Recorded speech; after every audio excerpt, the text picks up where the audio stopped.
My name is William Jobs. I've been coming to Loch Ness for the past 45 years.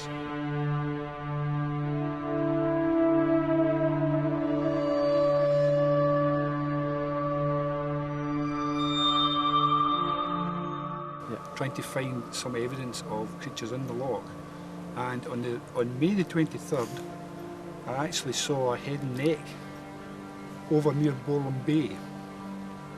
The head came out of the water very quickly, turned towards me and then went straight back down. Unfortunately, I didn't get the time to take a photograph of it, but moments later a back came up and I took two quickly hurried photographs of the back as it went down.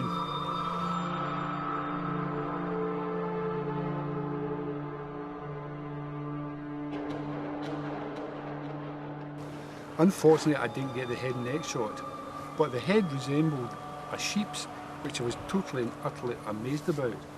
The head was also quite big in relation to the neck, and it also had bulging big eyes, which I was very, very amazed about.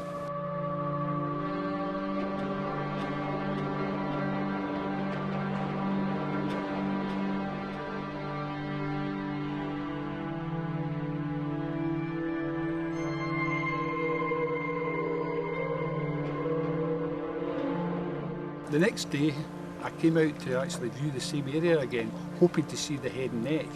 But unfortunately, I saw nothing that day. And it got to 11 o'clock in the morning. I'd been there from 5:30 in the morning, and it got to 11 o'clock, and decided to come back to the cottage where I was staying at the Abbey. The weather was absolutely atrocious. It was torrential rain and it was blowing a gale, so I decided enough is enough. Just as I was walking away from the area, I heard a splashing noise and turned around and saw this massive, great big back come up out of the water 400 to 500 yards away.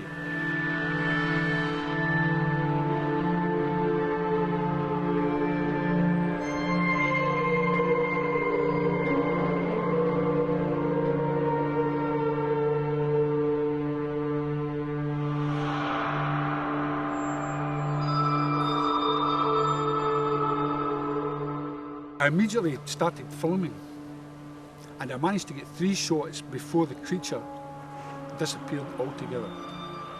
I don't know what it was, but it looked really big to me. I estimated the size that above water that I saw would be 15 to 20 feet.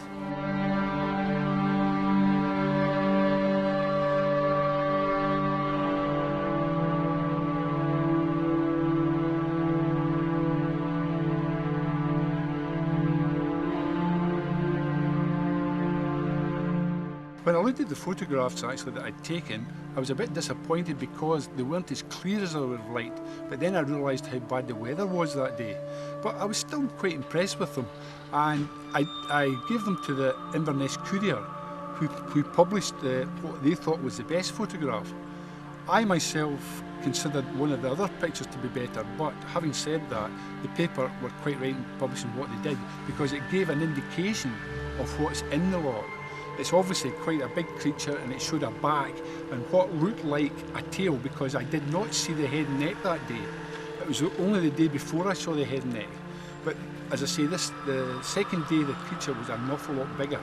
As I say, again, I estimated it to be between 15 and 20 feet in length. That was the piece that I saw above the water. I don't know how much more was below the water, but it did look very, very big.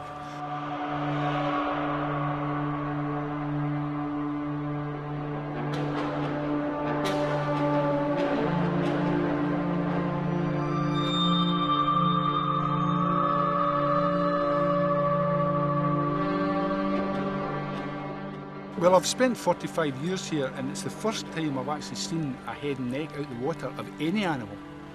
And the hump that I saw the second day was the biggest thing I've ever seen in Loch Ness. I mean, it looked enormous, it looked a really big creature. I think the creature that I saw in the middle of the loch was more related to a plesiosaur, size-wise, because as I said prior to this, it was a big creature. But I saw no flippers. All I saw was a hump and what I take to be a tail. It may have been the head, I don't know. I did not see that. But again, I repeat again, it was a big creature. Yeah. And it made a loud noise, and that's what made me turn round, because I was heading back to the cottage, and as soon as I heard this big splashing noise, I turned round and I saw this massive big black hump come up out of the water. And by the time I got the camera up and started taking shots, it was starting to submerge, and then it came up again slightly, and then down, and then up again, and then down, and then that was it. It was gone. Numerous people have actually said to me in the past that they think that the creatures are dead in the loch. But believe me, the things that I saw, these are not dead. These are living creatures. One was a large living creature and one was a small living creature. To say there were plesiosaurs, or to say there were eels, or to say there were any other kind of animal, I don't know. I'm being perfectly honest about this. I do know that the first creature that I did see head and neck was a very, very strange creature. I've never ever seen anything like that before. It resembled a sheep's head. That's all I can say. It's the only thing I can think of that it looked like. But as I say, it had big bulging eyes, which made me think, my God, what on earth is that?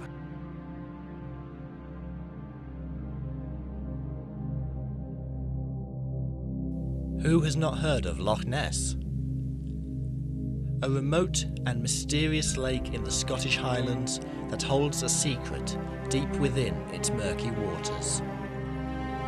Tales of a huge monster have come down to us through the ages, and yet, are we any closer to discovering the truth? Just as it is being postulated that the monster has died, something new emerges. Reality films have tracked down the most amazing story about the Loch Ness Monster since the very first sighting was announced. Come with us as we journey into the heart of the mystery and to the shores of Loch Ness.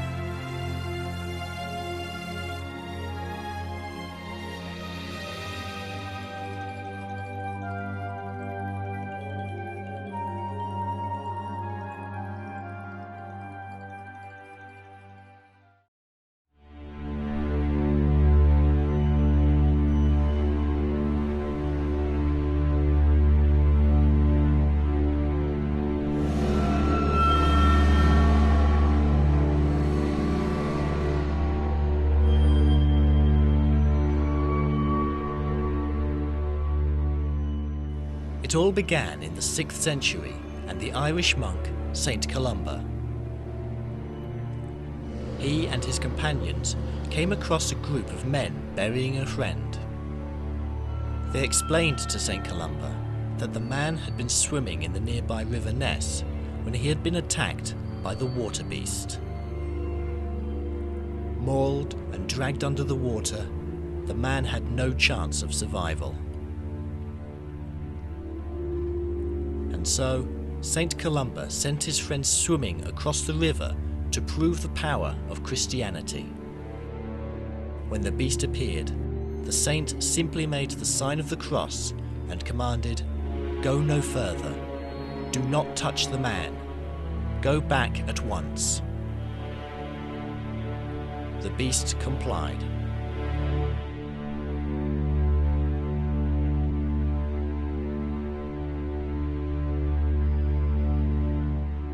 This is the earliest and probably most quoted evidence for the monster. And yet the problem remains that it is simply a piece of Christian propaganda used in varying forms in many places around the world. One example is that of St. Patrick casting out the serpents of Ireland. The power of God over the evil beasts of the land. On the other hand, there are many legends that have truth within them and are simply stolen by the church for their own means.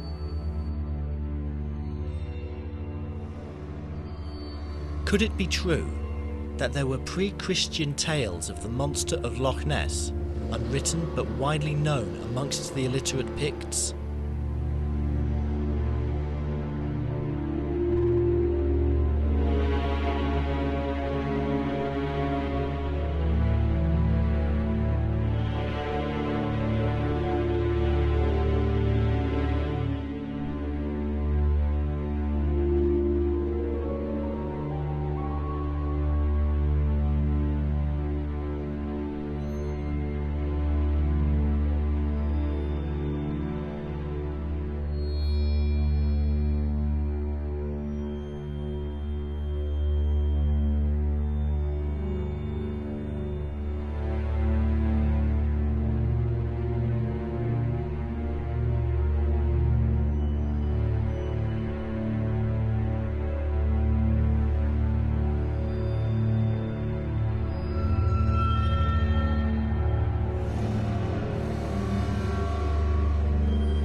next recorded sighting had to wait for centuries, when, in 1933, George Spicer and his wife recorded seeing a most extraordinary form of animal cross the road in front of their car. It was 4 feet high and 25 feet long, with a slender neck of around 10 feet.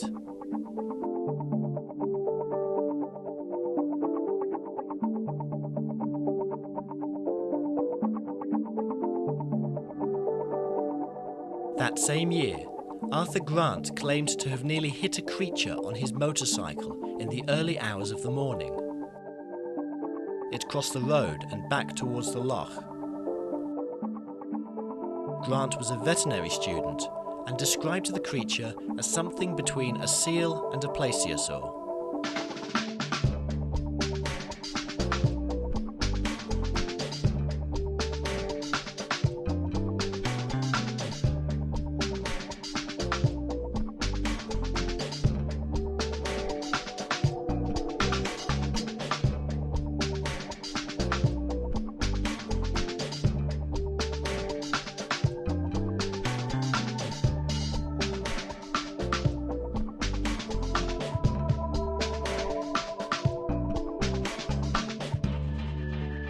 Sightings increased as the new road brought higher numbers of visitors to the area. And then, possibly the most famous picture of all was finally taken. Hugh Gray was walking home one day after church when he spotted a commotion in the water. A large creature rose from the lake and Gray immediately snapped some pictures.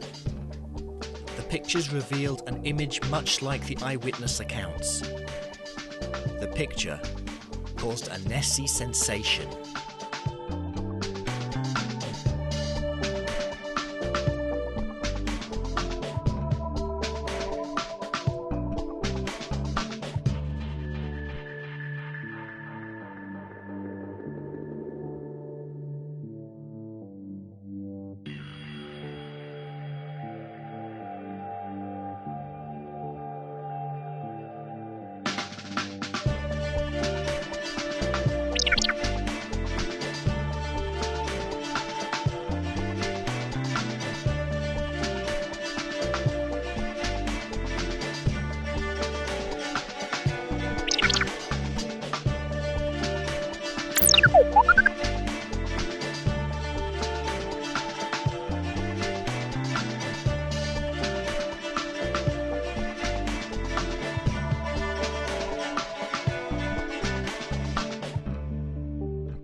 By 1938, actual film evidence came forward, taken by South African tourist G.E. Taylor.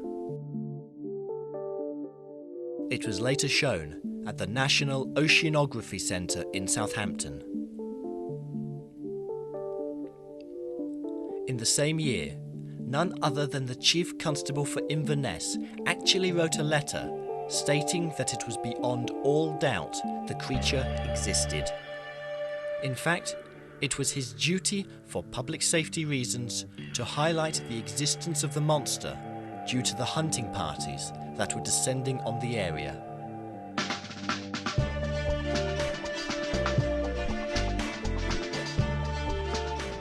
During the Second World War, C.B. Farrell of the Royal Observer Corps was distracted from his duties by a large-eyed and finned creature measuring around 300 feet and with a long neck.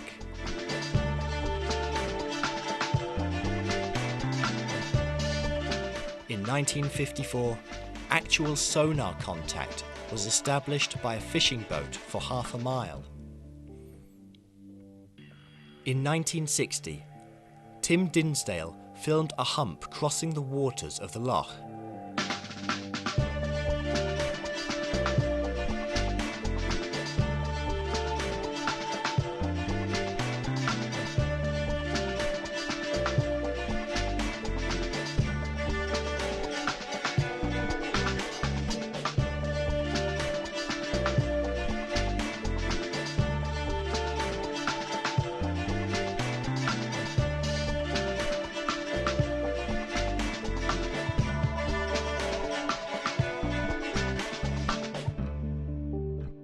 the 1990s, the Discovery Channel researched the footage, and with enhancements they revealed the body of the beast beneath the waves.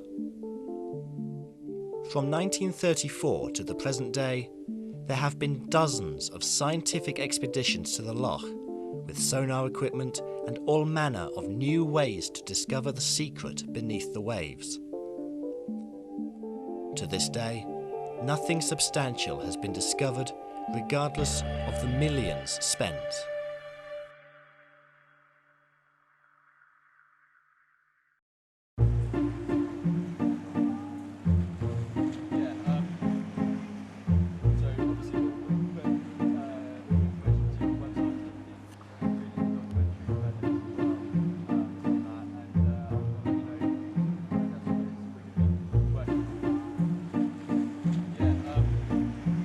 My name's Steve Feltham, and since 1991 I've been full-time living on the side of Loch Ness in this converted mobile library, watching and waiting, trying to spot whatever's in the loch. I've been here 20 years now and seen a lot of odd things over the years, seen a lot of strange effects on the loch that a lot of people would be convinced by, but over the years you get used to seeing the false alarms and the boat wakes, and I've only seen one thing so far that I really can't explain. At Fort Augustus many years ago now, something going through the water as if a torpedo went through the water. In the time I've been here, I'd say Fort Augustus has been the place that most sightings have been, but not always. You know, some have been down this end. It varies, but yeah, Fort Augustus is very good for sightings. Which is possibly because you've got a couple of rivers coming out there, very deep. There's a lot of activity in the water, really. And also you've got a regular boat like the Royal Scot that goes in and out with their state-of-the-art echo sounders on there. Yeah. And so you've got a pretty constant monitoring of that area of the loch, which we haven't got anybody down this end of the loch doing that. So they pick up results, and you know, there's somebody there using that equipment all the time. I'm from Dorset, and I first came to Loch Ness in 1970 when I was a 7-year-old. I was on a family holiday, and at that point there was a big expedition going on near Urquhart Castle, and these guys had built this platform sticking out of the hillside, and they had a tripod on there and this camera, and the lens on the camera must have been about 1 metre long. And as a 7-year-old boy seeing that, you know, that was just gold dust to me. That just got me hooked on the whole mystery, and the interest just grew throughout my life. I kept coming back for more family holidays, got more and more hooked on the subject. Yeah. And eventually in 1990 I found myself in an occupation that wasn't really my cup of tea. I managed to do 3 years installing security alarms, which was alien work to me, and during that time thought to myself, well, what is it I really want to do in my life? What is the things that makes me happiest? And it was always being at Loch Ness. So eventually I thought, well, sell my house, quit the job, and I can set off and follow my dreams and get up here and get fully involved in trying to answer these questions at Loch Ness. I think when I came here full time I was still looking for plesiosaurs in the loch. I don't think I am now. Well, I know I'm not now. But what it actually turns out to be is, well, jury's still out on what the answers are here. I'm inclined to think it might be something like a catfish, Wells catfish, something like that.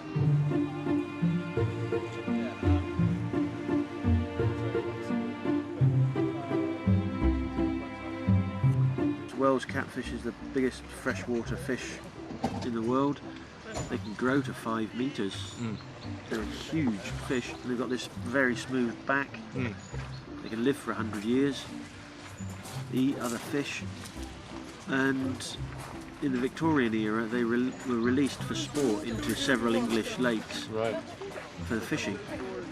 There's no record of them being released in Loch Ness, but if at that period in time they were released into here, say half a dozen of them, well, they would have come to maturity about in the 1930s, when the sightings really got the world's attention. And by now they'd be getting towards the end of their lifespan, and so sightings would be dropping off, which they are.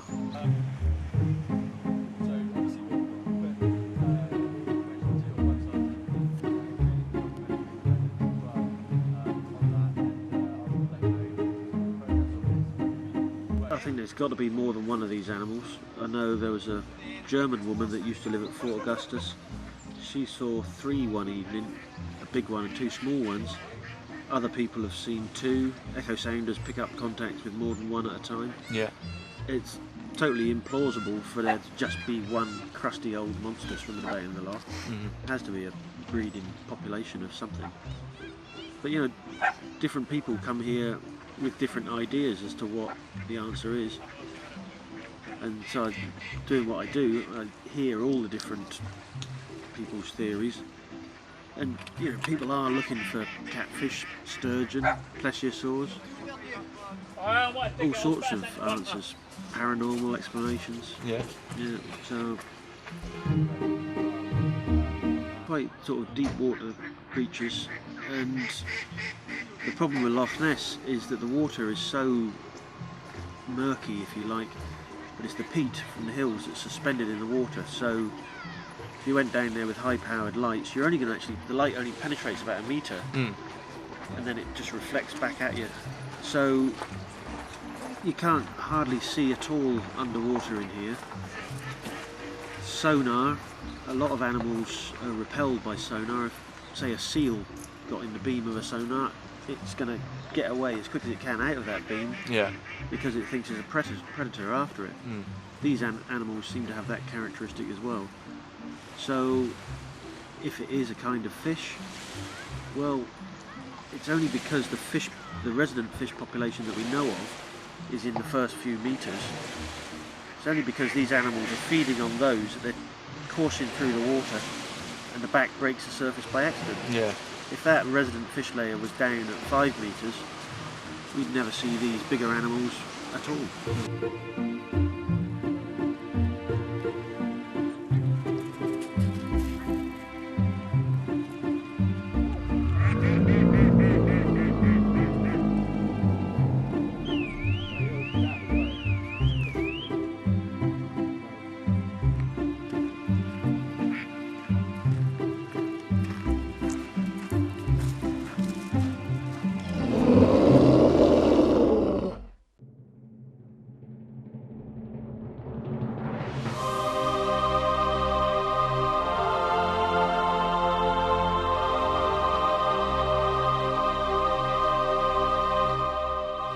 It has been suggested that the monster has in fact died, or the species become extinct.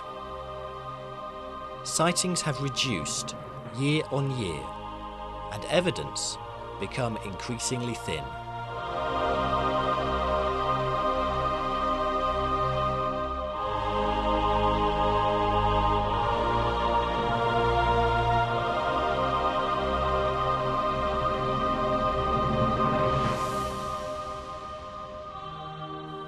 Have we scared off the beast, or has he died out?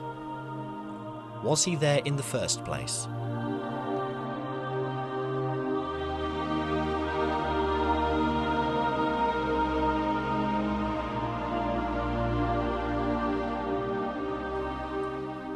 There are a great many explanations for just what the monster was. From seals to eels, from schools of fish to floating logs.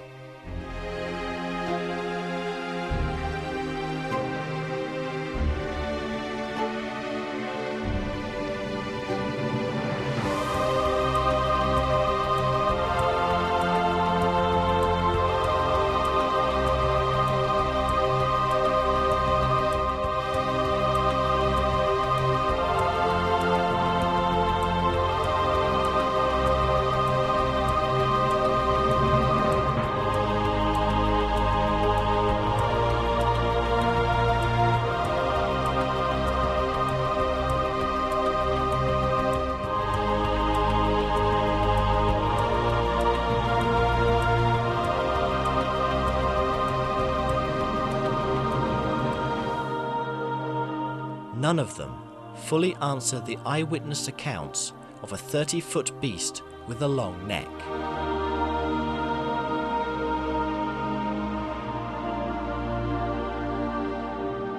Perhaps the most popular theory of what Nessie could be began in the 1930s with the concept of the Plesiosaur, a long-necked aquatic reptile that became extinct thousands of years ago.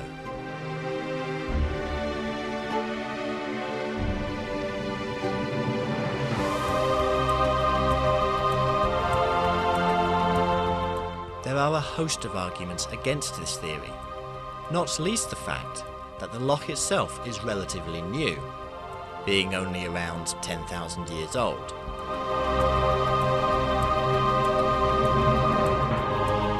There are also scientific arguments stating that a plesiosaur would not be able to lift its head out of the water in the way eyewitnesses have reported. However, none of this takes away the hundreds of eyewitness accounts and the arguments for the plesiosaur or something similar. Scientists have been wrong many times before on just what a dinosaur could and couldn't do.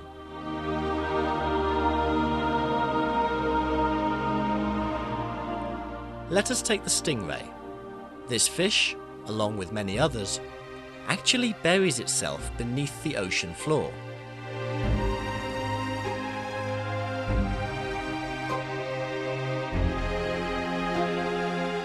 A clever evolutionary device, and one that would avoid sonar detection. It's even difficult to spot up close.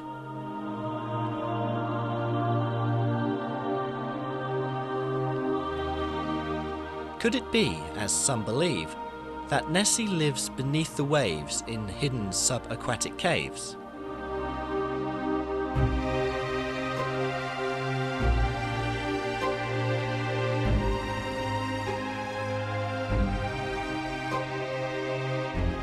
Have the many thousands of years of evolution forced an adaptation not seen in fossilized remains?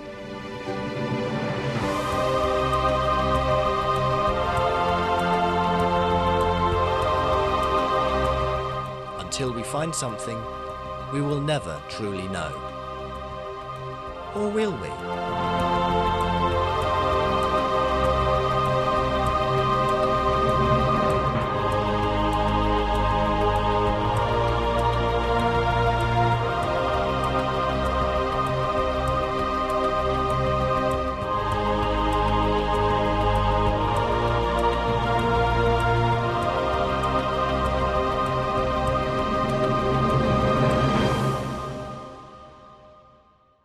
Now on this boat we have two different sonar systems. We have a Simrad sonar system, which is basically a fish finder, and that, what you'll see on this screen, this will show us a bit of rock structure, it'll show us the water, and it'll show us anything that's in the water. Okay? That's the Simrad system, which is duplicated over there. This one here, it's basically a virtual three-dimensional view of what is underneath the water.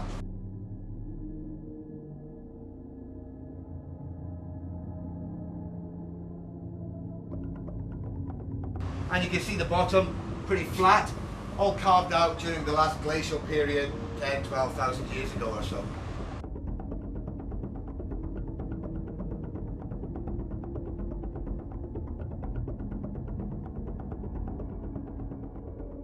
Uh, 60, 70 million years ago or so, Canada and America started drifting off to the west, and even the Atlantic now is even getting wider every year by a centimetre or so. But when they drifted off, the east coast of Canada left behind a lot of land here on the north and the west of Scotland.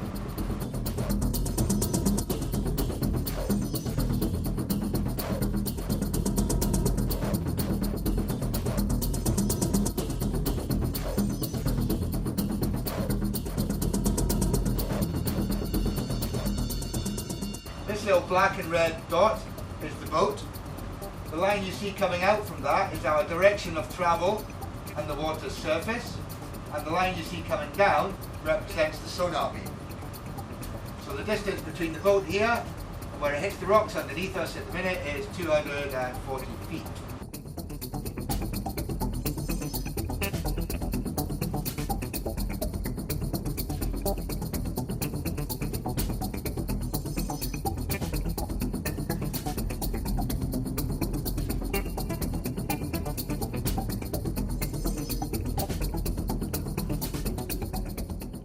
We can use this little colour chart. Grey dots being small fish, red dots being big monsters. Monsters, yes. Big fish indeed.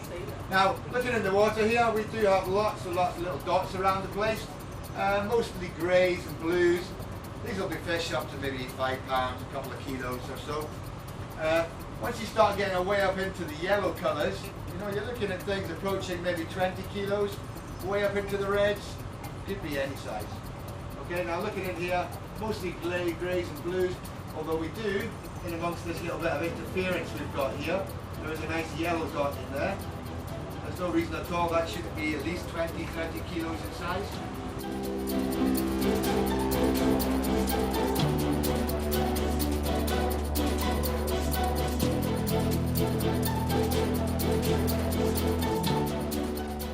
We also have in the loch here another species of sea fish called Arctic char. Heard of Arctic char, anybody? No? Basically they live in the cold, dark oceans up near the North Pole. But they obviously became trapped in Loch Ness during the last ice age, and they don't go anywhere now. They've evolved to live in fresh water. And you'll get them associated with lots of freshwater lakes where the glaciers came to 10,000 years ago.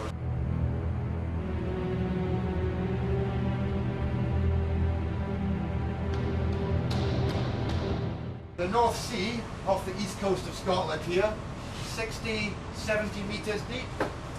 Here we are in 60 metres, and there's the shoreline. You can throw a stone at it from here. So that shows you how steep the sides are under the water. So Arctic char, now they are the most numerous fish we have in the loch, but nobody even knew they were here until the 1980s, where they were discovered in Loch Ness. There are certainly in the loch here some very large eels.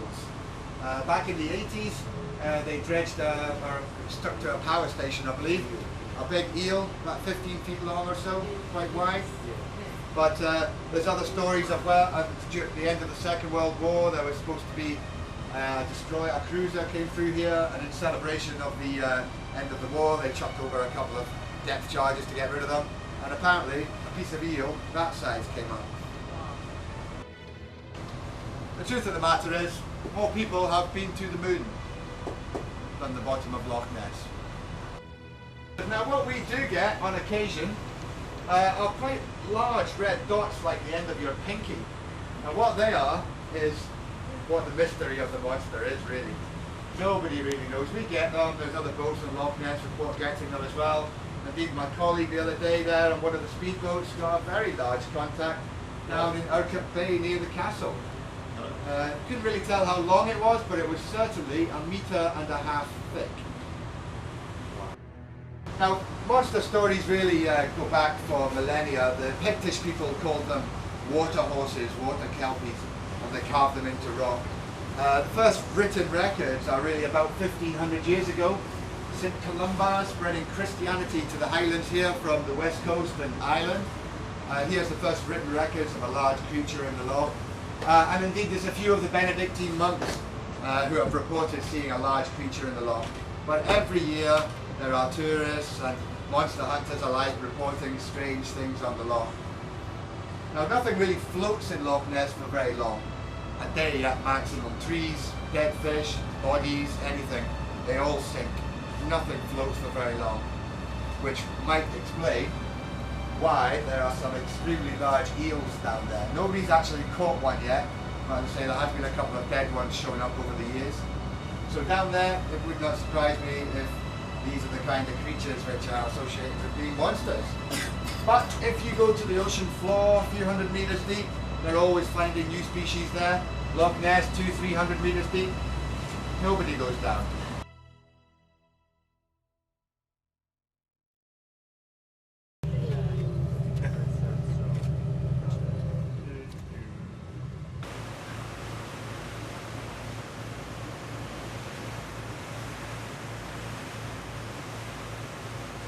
it works exactly the same way as this sonar, so the boat's always in the top right hand corner. As I was coming in close to the shore, we get the shore coming in here.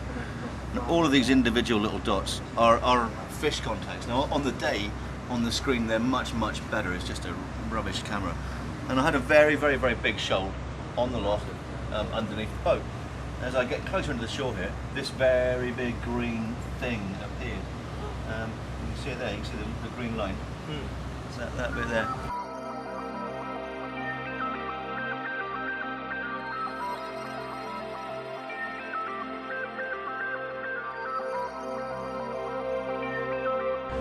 Now it won't necessarily tell you the length, because if the boat's going along and whatever it is following the boat, it will show on the screen like a big line. But what's more impressive with this is the width of this object. It's quite thin here and it gets into a very big bulb there, tails off a bit and it carries on. It's about 1 metre and 1.5 meters in diameter.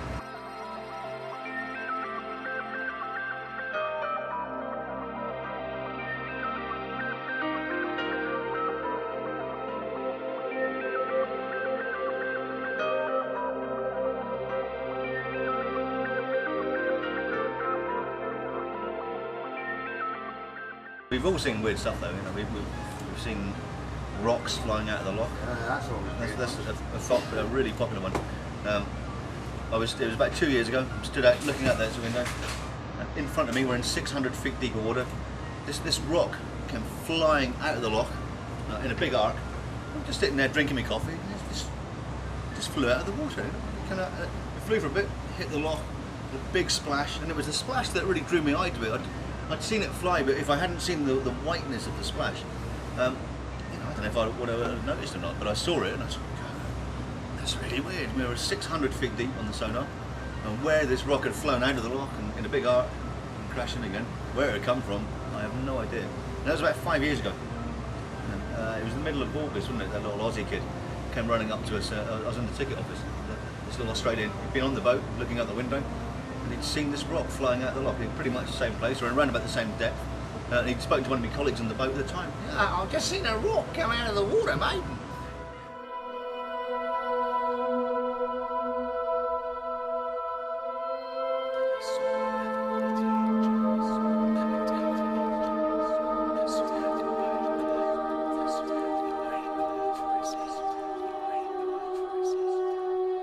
So I'm not necessarily saying that it looks like this.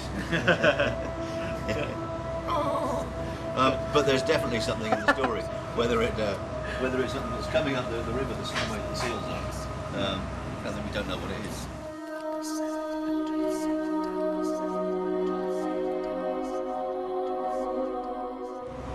Now I was delivering a yacht from the other end of the loch, and I was in Drumnadrocket Harbour overnight, which is where he was starting off from. And on the side of the jetty, he had this big net. Now it was a big net, about that high, cylindrical, maybe 20 feet long, something like that, 7 or 8 metres long. Big cylinder with a net in the end. And now in the middle of it was a fork stuck down, and he aimed to lure Nessie in through this cylinder, scraping the skin off of the fork as the monster slipped through it and sampled the DNA. You can tell what it was, you know. Sounds like a great tale, you know, and it makes perfect sense. But his arch nemesis, Kevin the White Witch from Hastings. Yeah, he doesn't like Nessie being tampered with. So Kevin, the Chief White Witch of Britain, apparently, something like that. I don't know his proper title, but Kevin is his name.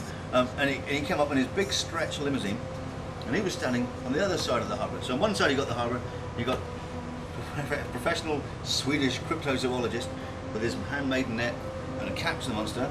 On the other side of the harbour, you've got Kevin, Chief High White Witch of Great Britain, standing with his leg in a plaster, casting spells for all the world to see, so that the evil Jan Silberg wouldn't catch the monster.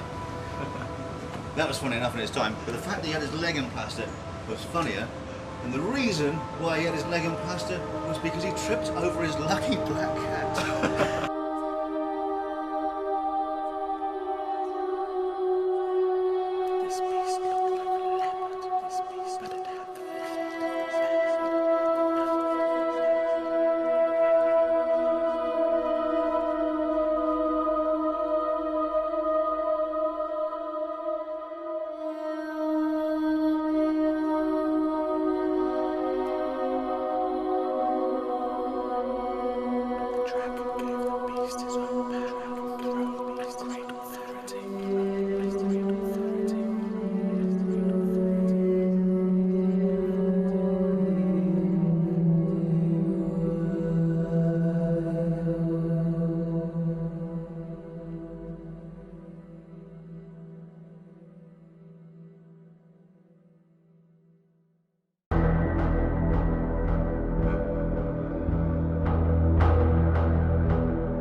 During the making of this documentary, we were contacted by a scientist.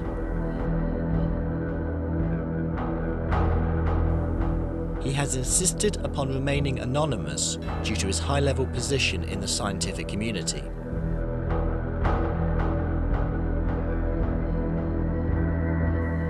We have agreed to respect his wishes.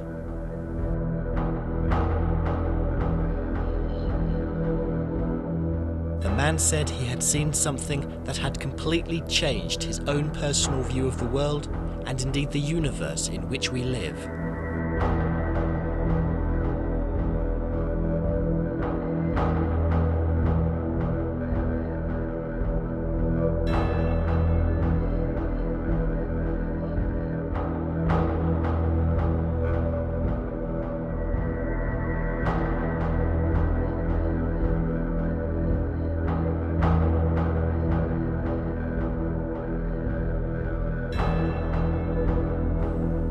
It happened one summer's evening a few years ago.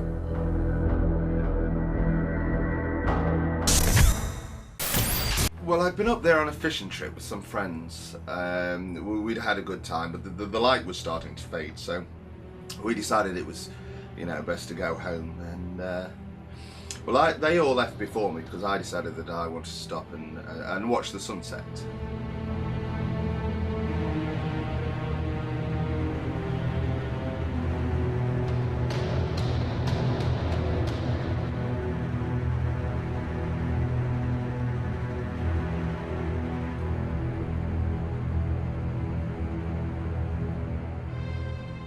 It was there that the world changed for me.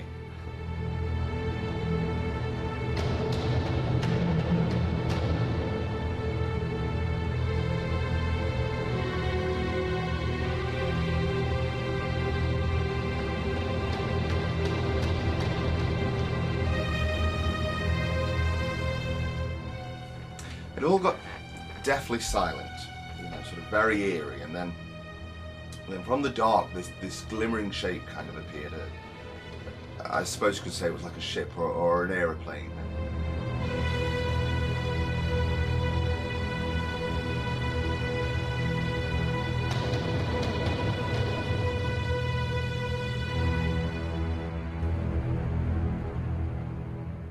I stared at it for what could have been forever, But just as I was getting my breath back, this other shape started to appear out of the water. It was sort of like a giraffe's neck, and it was leaning up towards the ship.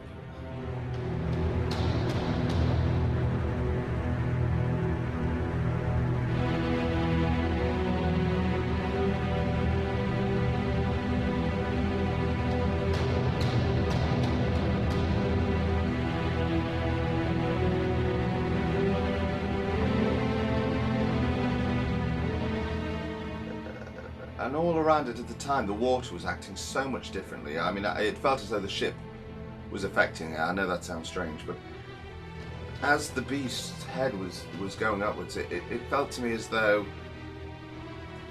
I don't know, as though they were communicating in some way.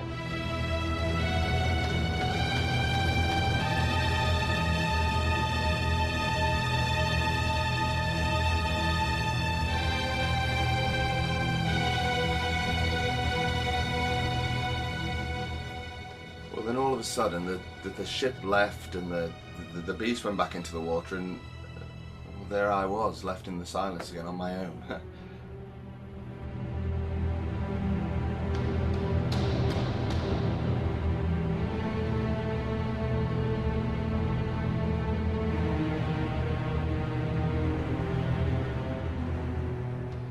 No, I haven't talked to anybody about it, and I don't intend to go public with it. Who the hell would believe me, for a start?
According to this man, who is very well known in the scientific community, the beast of Loch Ness appears to actually be intelligent, communicating with some form of ship, and in all likelihood is probably not of this world.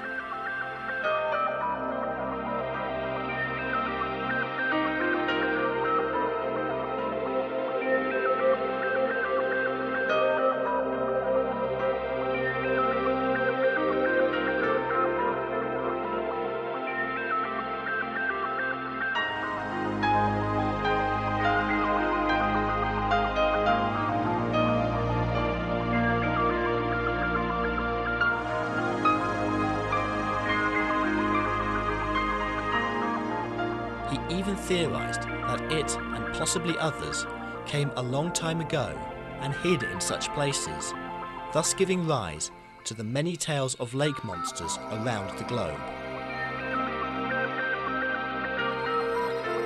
If this is true, then we now know why sonar and other devices have never tracked them down, for their own technology far exceeds our own.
We also have a fascinating insight into the method of communicating, which appeared to be completely silent.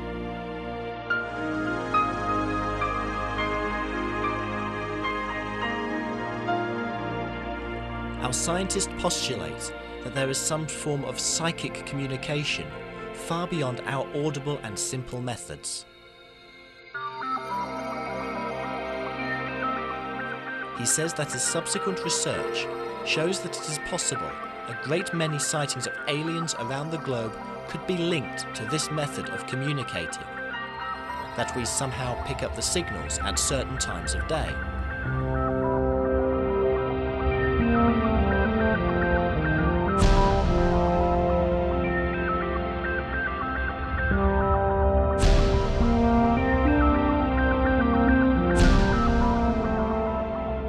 This sighting happened at sunset, a time well known in the UFO community to be a prime time for alien appearances.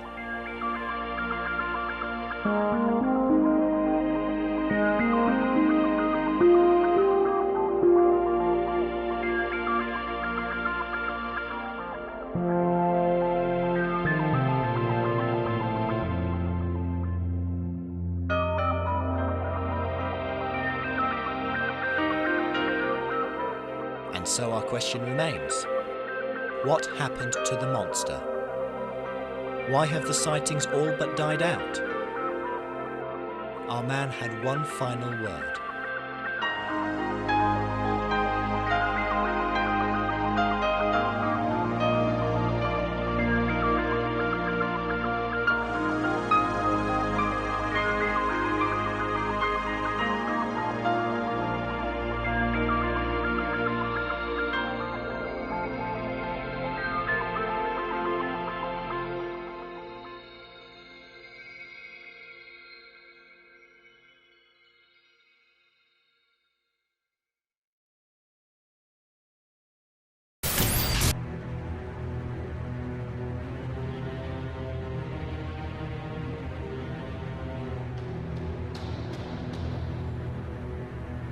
Well, I went back the second night, right after. I went to the same spot, the same time, and it all happened again. There was the ship and then the beach reappeared. I wanted to communicate in some way. Well, all of a sudden, the ship kind of opened and the beast seemed to come out of the water straight into the ship, and well, then the ship left and I was left on my own.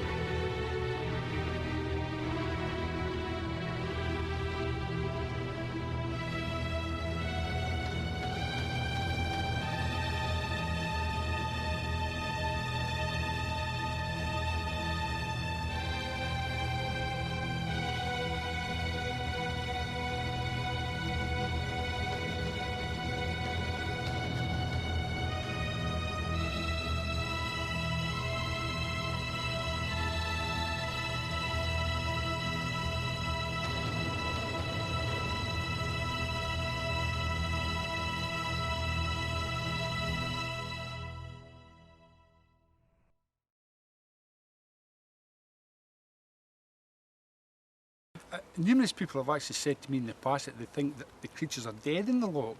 But believe me, the things that I saw, these are not dead. These are living creatures. One was a large living creature and one was a small living creature. To say there were plesiosaurs, or to say there were eels, or to say there were any other kind of animal, I don't know. I'm being perfectly honest about this. I do know that the first creature that I did see head and neck was a very, very strange creature. I've never ever seen anything like that before. It resembled a sheep's head. That's all I can say. It's the only thing I can think of that it looked like. But as I say, it had big bulging eyes, which made me think, my God, what on earth is that? Yeah. But again, it was a fleeting moment I got of it, because it happened so quickly. Because if it had been any slower, I would have had a head and neck shot. And the next day, as I say, the creature that I heard splashing through the waves was absolutely enormous. It was a really big creature. Now the distance here, 600 feet or so, is pretty much the same as all these hills you see out on the left hand side of the boat. That's how deep the loch is. You can take all this land here, put it below us, drop it, it's gone. And you can stick another 300 feet on top of that down by the castle. I think there's about 2.5 cubic miles of water in this loch. More water than all the water in England and Wales added together. In the winter time, you'll see everything frozen, canals, rivers, everywhere frozen, but in the winter time here, you never ever see ice on Loch Ness. There's too much water here at a constant temperature of about 5 degrees centigrade. That's the average temperature of the loch. Surface can warm up to maybe 13, 14, 15 degrees in the summer, but really the average temperature is 5 degrees centigrade. The boys that operate the Royal Scot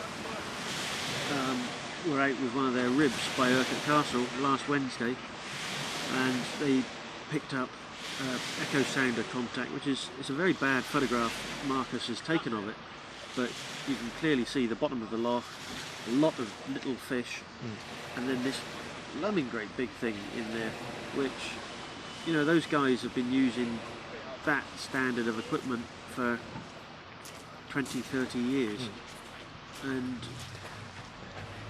for them to be impressed by something, they know what they're looking at, they know the false alarms, and they're genuine about what they're doing.